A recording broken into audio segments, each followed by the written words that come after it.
Financial markets పై పట్టు సాధించాలనుకునే వాళ్ళు Revanth conduct చేసే వెబినార్ కోసం ఈ నెంబర్ కి కాల్ చేయండి. నమస్తే, వెల్కమ్ టు సుమన్ టీవీ. నేను విష్ణు. ప్రస్తుతంతో పాటు NISM and CRISIL certified wealth manager Revanth Chalamala ఉన్నారు. వారితో మాట్లాడదాం. నమస్తే రేవంత్. నమస్తే అండి.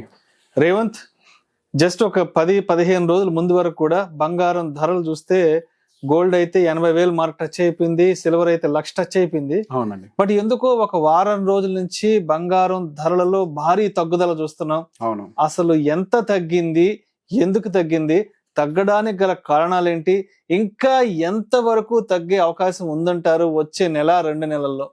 తగ్గడానికి అయితే ఇంకెక్కువ స్కోపే కనిపిస్తుంది. గోల్డే కాదు, అన్నిట్లో టెక్నికల్ లెవెల్స్ పనిచేస్తాయి. సో టెక్నికల్ అనాలిసిస్ చెప్తాను, ఫండమెంటల్ కూడా మాట్లాడదాం. సో ఫండమెంటల్ గా ఫస్ట్ పెరగడానికి రీజన్ ఏంటో అర్థం చేసుకుంటే మనకి తగ్గడానికి రీజన్ ఏంటో కూడా అర్థమైపోద్ది. మనకి పెరగడానికి రీజన్ ఏంటి, ఎప్పటి నుంచి పెరగడం మొదలు పెట్టింది? పర్టికులర్ గా మన కోవిడ్ దగ్గర నుంచి అన్సర్టనిటీ క్రియేట్ అయింది, గోల్డ్ ట్రిగ్గర్ స్టార్ట్ అయింది. అక్కడ నుంచి అక్కడ ఛాన్స్ తీసుకుంది పైకి మూవ్ అవడానికి. అక్కడి నుంచి సిరీస్ ఆఫ్ అన్సర్టనిటీస్, మనకి అన్సర్టనిటీస్ ఎప్పుడు ఆగలే. దాని తర్వాత కోవిడ్ తర్వాత మనకి రష్యా ఉక్రెయిన్ వార్ రావటము, తర్వాత ఇజ్రాయెల్ రిలేటెడ్ వార్ రావటము, రిసెషన్ ఫియర్ రావటము, బ్యాంకింగ్ క్రైసిస్ ఉంటదేమో అని భయం రావటము US లో, ఆ తర్వాత ఎలక్షన్స్ క్రియేట్ అవ్వటము, దాదాపుగా వరల్డ్ లో 60% ఆఫ్ ద పాపులేషన్ మనకి ఎలక్షన్స్ లో పార్టిసిపేట్ చేయటము. సో బేసిక్ ఇదంతా కూడా అన్సర్టనిటీ. ఈ అన్సర్టన్ ఈవెంట్స్ ఉన్నంత కాలం మనకి గోల్డ్ లో విపరీతమైన డిమాండ్ కనిపించింది. దానికి తోడు మనకి రిజర్వ్ బ్యాంక్స్ అన్ని కూడా హ్యూజ్ గోల్డ్ రిజర్వ్స్ పెంచుకోవటము, ఈ బయింగ్ ప్రెషర్ క్రియేట్ అవ్వటము, ఇదంతా కూడా ఫుల్ సైజ్ ఫీడింగ్ లాగా తయారైంది గోల్డ్ కి.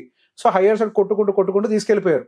ఒక మంచి దాదాపు 80,000 లెవెల్ వరకు రీచ్ అయ్యారు. 79,755. నేను కొంచెం మార్కెట్ భాషలో మాట్లాడతాను, రియల్ మార్కెట్ కి దీనికి కొంచెం తేడా ఉంటుంది. ఓకే, సో నియర్ టు 80,000 వరకు కూడా కొట్టుకుంటూ వెళ్ళిపోయింది.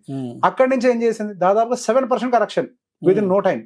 ఎప్పటి నుంచి కరెక్ట్ గా మనకి US లో మనకి ట్రంప్ గారు గెలిచారు అన్న న్యూస్ వచ్చింది. న్యూస్ కాడి నుంచి అయిపోయింది. అప్పుడు దాకా ఎగిరింది గోల్డ్ కి హ్యాపీ డేస్ అయిపోయినట్టు. నాకు తెలిసి గోల్డ్ ఇంత స్పీడ్ గా రీసెంట్ డేస్ ఎప్పుడు పడలే. మరి అసలు వారం రోజుల్లోనే విపరీతమైన ఫాల్. అంతే, విపరీతమైన ఫాల్ 7%. సో చాలా ఫాస్ట్ గా కరెక్ట్ అవుతూ వచ్చింది. సో బేసిక్ గా మరి ట్రంప్ గారు ఎలక్ట్ అయితే ఎందుకు పడ్డది? సో ట్రంప్ ఎలక్ట్ అయితే ఆయన సహజంగా ఎటువంటి యుద్ధాలకి సహకరించరు, రైట్? సో ఈ రష్యా ఉక్రెయిన్ వార్లు క్లోజ్ అయిపోతాయి, ఈ అన్ని మనకి మీద ఉక్కుపాదం మోపుతారు, అంతే. ఇజ్రాయెల్ లేకుండా చూస్తారు, అంతే. ఇజ్రాయెల్ వార్స్ అన్ని క్లోజ్ అయిపోతాయి, ఇంకా ఈ టాపిక్స్ అంతా డిస్కషన్ లోకి రావు. సో ఏం జరుగుతుంది అప్పుడు? ఏ న్యూస్ లేకపోతే గోల్డ్ కడుపు మాడిపోద్ది. సో మొత్తానికి ట్రంప్ గారు రావడం వల్ల అందరినీ సెట్ చేసాడు అక్కడికక్కడ. అంతే, ఆయన రావడం వల్ల ఏం జరిగింది, gold prices correction. So uncertainty లేదు కదా, it is very clear. So US ఎటుంటది అన్న భయంతో ఫియర్ క్రియేట్ అయింది మన దాకా. US ఇప్పుడు ఎటు యుద్ధానికి సపోర్ట్ చేయదు, అన్సర్టనిటీ క్లియర్ అయిపోయింది అవుట్ రేట్ గా. నెక్స్ట్ ఏం జరుగుతుంది, ఆయన ఎక్కువ డెవలప్మెంట్ మీద ఫోకస్ చేసే person, business man. Pure business man, realtor, real estate అంతా ఎవ్రీథింగ్. అసలు ఆయన pure business man. So basic గా రేపన్న నాడు అగైన్ ఆయన ఈ డెవలప్మెంట్ మీద ఫోకస్ చేసుకుంటూ వెళ్తే బై డిఫాల్ట్ గా ఇన్ఫ్లేషన్ పెరుగుతుంది అగైన్. ఇప్పుడు దాకా ఏం చేసుకుంటూ వచ్చింది ఫెడ్, మనకి ఇన్ఫ్లేషన్ కంట్రోల్ చేసే ప్రయత్నం చేస్తూ, ఎకానమీని స్లో డౌన్ చేసే ప్రయత్నం చేస్తూ ఇంట్రెస్ట్ రేట్ కట్ చేయడానికి ప్రయత్నించింది. సో ఒకవేళ ఈయన డెవలప్మెంట్ యాక్టివిటీ మీద మళ్ళీ గనక ఫోకస్ పెడితే ఇన్ఫ్లేషన్ మళ్ళీ షూట్ అవడానికి స్కోప్ దొరుకుతుంది. ఇన్ఫ్లేషన్ షూట్ అయితే ఏమవుతుంది, ఫెడ్ ఇంట్రెస్ట్ రేట్ కట్ చేయదు. ఫెడ్ ఇంట్రెస్ట్ రేట్ కట్ చేయకపోతే ఏం జరుగుతుంది? సో బేసిక్ గా ఇంట్రెస్ట్ రేట్స్ అనేవి సేఫ్ అసెట్స్. గోల్డ్ కంటే సేఫెస్ట్ ఏంటి? Interest rates, bonds. అంత హ్యూజ్ ఇంట్రెస్ట్ వాళ్ళకి అక్కడ వర్కౌట్ అవుతుంటే వెళ్ళి ఈక్విటీ మార్కెట్స్ లో కానీ గోల్డ్ మార్కెట్ లో కానీ పెట్టడానికి అసలు ఏమైనా రీజన్ ఉంటుందా? సో బేసిక్ గా మనకి ఈ ఎజంప్షన్ ఏదైతే ఉందో అది చాలా క్లియర్ గా బాండ్ ఈల్డ్స్ లో కూడా కనిపిస్తుంది.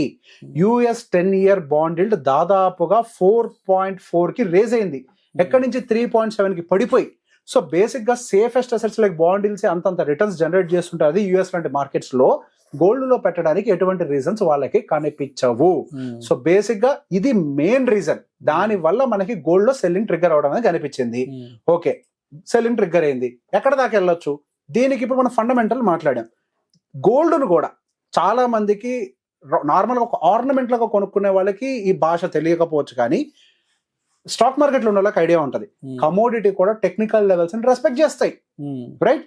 మీరు ఎవరైనా కానివ్వండి 1 month టైం ఫ్రేమ్ లో ఒక్కసారి గోల్డ్ చార్ట్ ఓపెన్ చేసి ట్రెండ్ లైన్స్ తీసుకున్నట్లయితే రీసెంట్ గా అప్పర్ ట్రెండ్ లైన్ బ్రేక్ చేసిన తర్వాత మళ్ళీ లోవర్ సైడ్ కి వచ్చి మనకి మంత్లీ క్యాండిల్ క్లోజ్ అయ్యే ప్రయత్నం చేస్తుంది.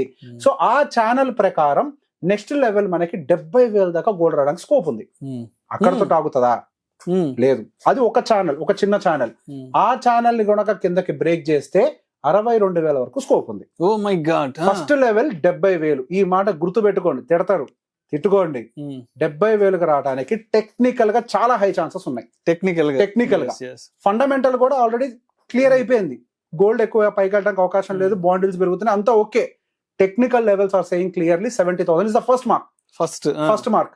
ఒకవేళ అక్కడ కూడా ఎటువంటి అన్సర్టనిటీ లేదు, కూల్ ఆఫ్ ఉంది అని అంటే గనక there is chance 65 at least. But 70,000 వరకు అయితే మాత్రం చాలా హై ప్రాబిలిటీ కనిపిస్తుంది. గోల్డ్ అనేది మన ఫంక్షన్ లో కొంటున్నాం కాబట్టి అది పోదు, అది మన సెంటిమెంట్. కానీ ప్రపంచానికి గోల్డ్ అనేది ఒక కమోడిటీ, ఒక ట్రేడబుల్ ప్రోడక్ట్. సో వాళ్ళకి మన ఇండియాలో ఈవెంట్స్ గురించి, పండుగల గురించి, పెళ్లిళ్ళ గురించి, ఫంక్షన్ల గురించి అనవసరం. అది వాళ్ళకి అనవసరం. అక్కడ ఏదో జరిగితే ఇక్కడ పెరుగుతుంది అంతేగాని ఇక్కడ ఏదో హైదరాబాద్ లో పెళ్లిళ్ళని అంతే. ప్రపంచానికి గోల్డ్ అనేది ఒక కమోడిటీ మాత్రమే. దాన్ని ఆ లెవెల్స్ ప్రకారం, ఫండమెంటల్స్ ప్రకారం మాత్రమే మూవ్ చేస్తారు. Just like a stock market, it is a tradable product. అంతే. రైట్. సో మొత్తానికి ఇయర్ ఎండింగ్ కి మీరు చెప్పినట్టు, ఇయర్ ఎండింగ్ కి కాదు నేను చెప్పింది, మేబీ గోయింగ్ ఫర్ ఇంకో నెల ఉంది. ఇంకో నెల ఉంది కరెక్ట్. ఈ నెలలో అవుతుందని నేను చెప్పట్లేదు. Going for their is high probability 70,000 touch చేయొచ్చు. 70 వరకు టచ్ చేయొచ్చు. చాలా హై ఛాన్సెస్ కనిపిస్తున్నాయి. Right. Thank you so much Revanth. Thank you అండి.